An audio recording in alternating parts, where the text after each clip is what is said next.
Assalamualaikum warahmatullahi wabarakatuh.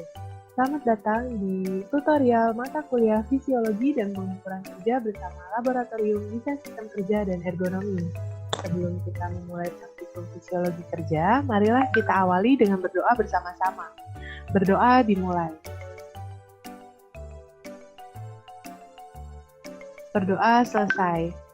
Halo teman-teman, apa kabar nih? Semoga kita semua masih dalam keadaan sehat walafiat ya. Nah, kita akan membahas mengenai fisiologi kerja. Fisiologi kerja adalah ilmu yang mempelajari tentang fungsi dan mekanisme tubuh manusia dalam bekerja. Selanjutnya, ada outline yang akan kita bahas pada kesempatan ini. Yang pertama yaitu tujuan tutorial, yang kedua input dan output dari tutorial, yang ketiga pembahasan materi tutorial, yang keempat latihan soal. Nah, yang pertama ada tujuan tutorial nih. Tujuan tutorial pada praktikum fisiologi kerja ini yang pertama yaitu mampu melakukan pengukuran dan menganalisa hasil pengukuran beban kerja fisik menggunakan metode denyut nadi, presentasi CVL, dan Brouwer.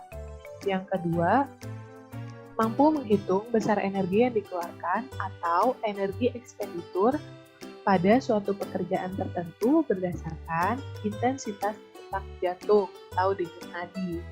Yang ketiga yaitu mampu menentukan waktu istirahat yang ideal berdasarkan energi yang dikeluarkan ketika bekerja. Yang keempat yaitu mampu melakukan klasifikasi beban kerja dengan menggunakan metode Brouwer. Selanjutnya, dapat dilihat pada animasi di slide terdapat seorang atlet yang sedang melakukan lari maraton. Ketika sebelum melakukan lari maraton, nafas atlet ini masih normal. Ketika setelah selesai, ternyata nafasnya terengah-engah. Hal ini menandakan bahwa terdapat perbedaan sebelum dan setelah melakukan aktivitas dalam segi pernapasan.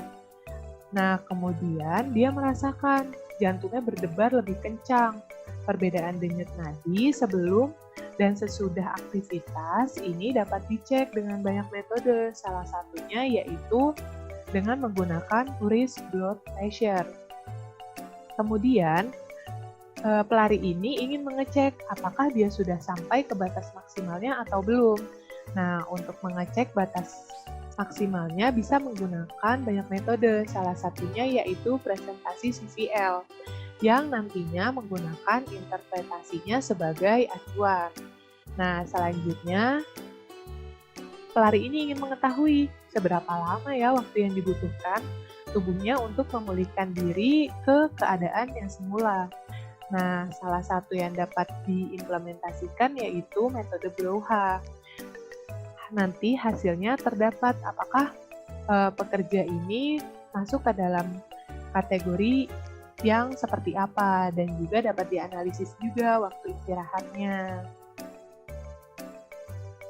Nah, selanjutnya ada input dan output dari tutorial. Input dari tutorial pada fisiologi kerja ini yaitu yang pertama, demografis operator, yang kedua, data denyut nadi, yang ketiga, waktu kerja. Untuk outputnya, yang pertama yaitu klasifikasi presentase CVL, yang kedua, besar energi ekspenditur pekerja, yang ketiga, rekomendasi waktu istirahat, yang keempat, analisa dan rekomendasi beban kerja fisik. Selanjutnya, beban kerja itu sendiri dibagi menjadi 3. Yang pertama, yaitu beban kerja fisik, yang kedua beban kerja mental, yang ketiga beban kerja waktu. Nah, klasifikasi ini dibedakan berdasarkan cara pengukurannya. Jika beban kerja fisik diukur dengan menggunakan denyut nadi, energi ekspenditur, dan konsumsi oksigen. Jika beban kerja mental diukur dengan kuesioner NASA TLX, jika beban kerja waktu diukur dengan stopwatch dan work sampling. Nah, pada fisiologi kerja ini kita fokus pada beban kerja fisik. Kerja fisik itu sendiri merupakan kerja yang memerlukan energi otot manusia sebagai sumber tenaganya. Kutipan dari penelitian yang dilakukan oleh Wigno Subroto pada tahun 2003. Nah, kerja fisik tersebut akan mengakibatkan beberapa perubahan pada fungsi alat-alat tubuh. Oleh karena itu, beban kerja fisik dapat diukur melalui perubahan fungsi pada alat-alat tubuh, yang diantaranya adalah yang pertama ada konsumsi oksigen. Ketika melakukan aktivitas fisik, permintaan oksigen di otot itu semakin aktif karena perubahan enzimatik dan biokimia pada otot. Yang kedua yaitu denyut nadi, yang ketiga yaitu peredaran udara dalam paru-paru, yang keempat yaitu temperatur tubuh, yang kelima yaitu konsentrasi asam laktat dalam darah, yang keenam yaitu tingkat penguapan yang dibuktikan dengan keluarnya keringat pada saat pekerja melakukan kerja fisik. Nah, untuk beban kerja fisik sendiri dapat diukur dengan berbagai cara. Yang pertama ada indeks massa tubuh atau IMT, yang kedua denyut nadi, yang ketiga cardiovascular load atau CVL, yang keempat ada energi expenditure, yang kelima ada waktu istirahat, yang keenam ada metode Brouwer. Nah, indeks massa tubuh merupakan salah satu cara untuk menentukan status gizi dengan membandingkan berat badan dan tinggi badan. Perbandingan antara berat badan dan tinggi badan dapat digunakan sebagai indikator apakah seseorang tersebut mengalami kurus, overweight, atau obesitas. Nah, untuk mengukurnya dapat diukur dengan indeks massa tubuh sama dengan berat badan dengan satuan kilogram dibagi dengan tinggi tubuh dalam satuan meter dikuadratkan. Nah, pengukuran tersebut dilakukan pada penelitian Gibson pada tahun 2005. Nah, untuk klasifikasinya, jika IMT kurang dari 17 termasuk ke dalam klasifikasi kurus atau kekurangan berat badan tingkat berat. Jika klasifikasi IMT di antara 17 sampai 18,4 termasuk ke dalam kategori kurus, kekurangan berat badan tingkat ringan. Jika 18,5 sampai 25 termasuk ke dalam normal. Jika 25,1 sampai 27 termasuk ke dalam kegemukan atau kelebihan berat badan tingkat ringan. Jika lebih dari 27 termasuk ke dalam kategori gemuk atau kelebihan berat badan tingkat berat. Selanjutnya ada denyut nadi. Nah, denyut nadi ini dapat dihitung dengan menggunakan alat telemetri dengan menggunakan rangsangan elektrokardiogram. Nah, namun jika peralatan tersebut tidak tersedia, dapat dicatat dengan manual memakai stopwatch dengan metode 10 denyut nadi. Nah, untuk siklus denyut nadinya dibagi menjadi 3. Yang pertama ada waktu sebelum kerja atau rest, waktu selama bekerja atau work time, waktu setelah bekerja atau recovery time. Nah, untuk denyut nadi itu dapat dihitung dengan cara 10 denyut dibagi dengan waktu perhitungan dikali dengan 60. Selanjutnya ada perhitungan cardiovascular load. Nah, untuk cardiovascular load ini dapat dihitung dengan presentasi kardiovaskular sama dengan 100 dikali denyut nadi kerja dikurangi denyut nadi istirahat dibagi dengan denyut nadi maksimum dikurangi denyut nadi istirahat. Nah, untuk denyut nadi maksimumnya, jika berjenis kelamin laki-laki, dihitung dengan cara 220 dikurangi dengan umur. Untuk yang perempuan, yaitu dengan 200 dikurangi umur. Nah, setelah itu, didapatkan hasil kardiovaskular load-nya, lalu dilihat pada klasifikasi. Jika kurang dari 30%, maka tidak terjadi kelelahan. Jika presentasinya di antara 30 sampai 60%, diperlukan perbaikan.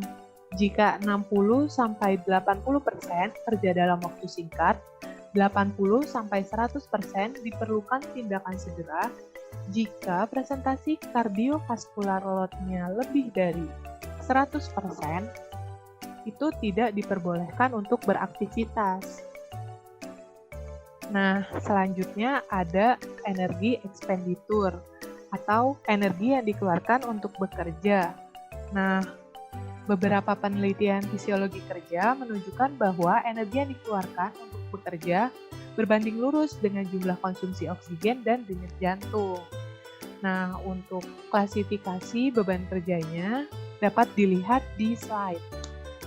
Untuk klasifikasi beban kerja light, yaitu energi ekspenditurnya sebesar kurang dari 2,5 kilokalori per menit, untuk denyut nadinya kurang dari 90 nadi per menit, dan untuk konsumsi oksigennya 0,5 liter per menit.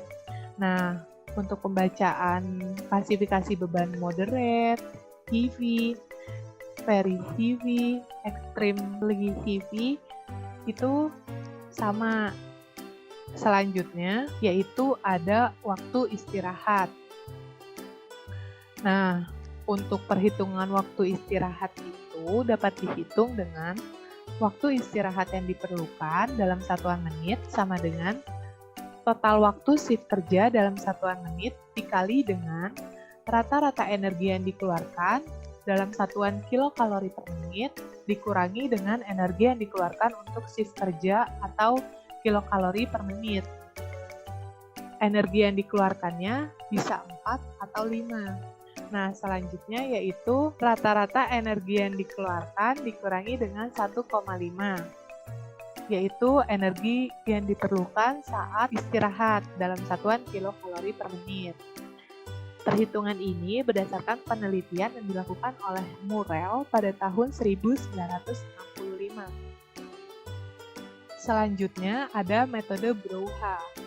Nah, metode Brouwer ini merupakan metode yang digunakan untuk mengestimasi kardiovaskular strain dengan menggunakan denyut nadi pemulihan.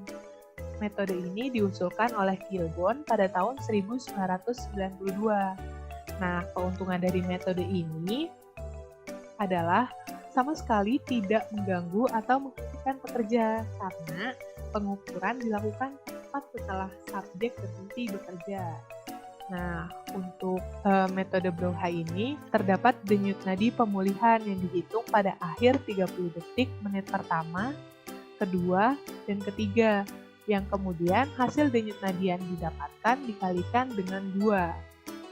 Hal ini dikarenakan satuan pada metode Brouwer ini atau denyut nadi pemulihan yaitu beats per menit.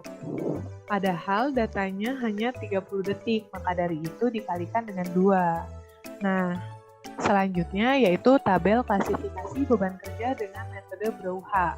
Jika P1 dikurangi P3 lebih dari sama dengan 10 ppm dan P1, P2, P3 kurang dari 90 ppm, maka diklasifikasikan sebagai beban kerja normal.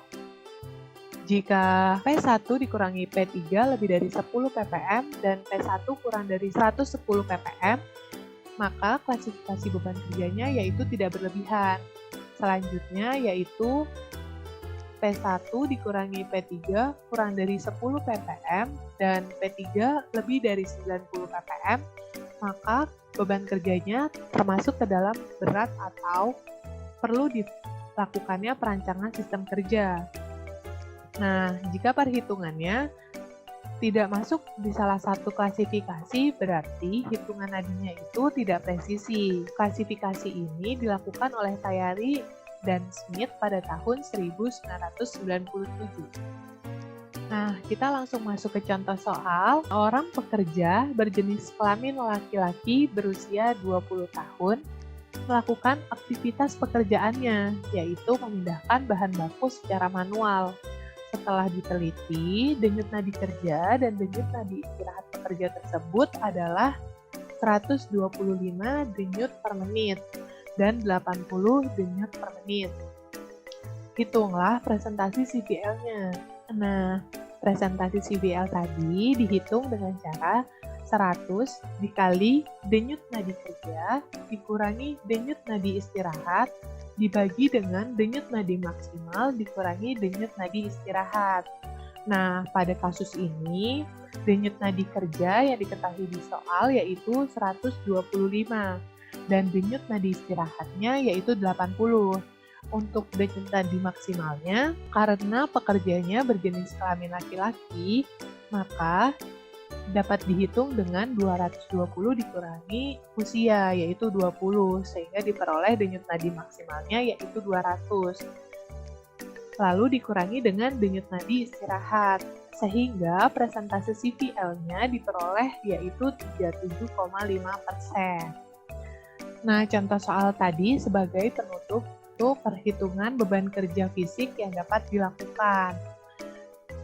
Nah, selanjutnya terdapat alat-alat yang biasanya digunakan pada saat tutorial fisiologi kerja secara langsung datang ke lab, yaitu yang pertama ada wrist blood pressure, yaitu alat yang digunakan untuk mengukur tekanan darah dan denyut jantung. Tujuannya yaitu untuk mengetahui apakah terdapat perbedaan tekanan darah dan denyut jantung pada saat beraktivitas.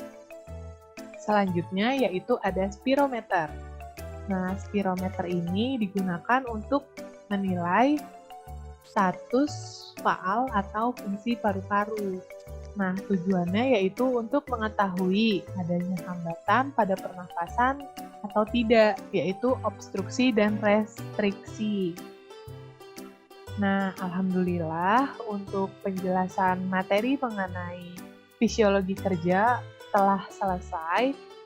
Ada sedikit kutipan yang berbunyi, sesungguhnya sesudah kesulitan itu ada kemudahan.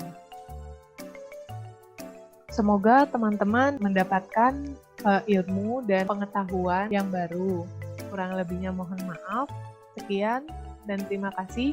Wassalamualaikum warahmatullahi wabarakatuh.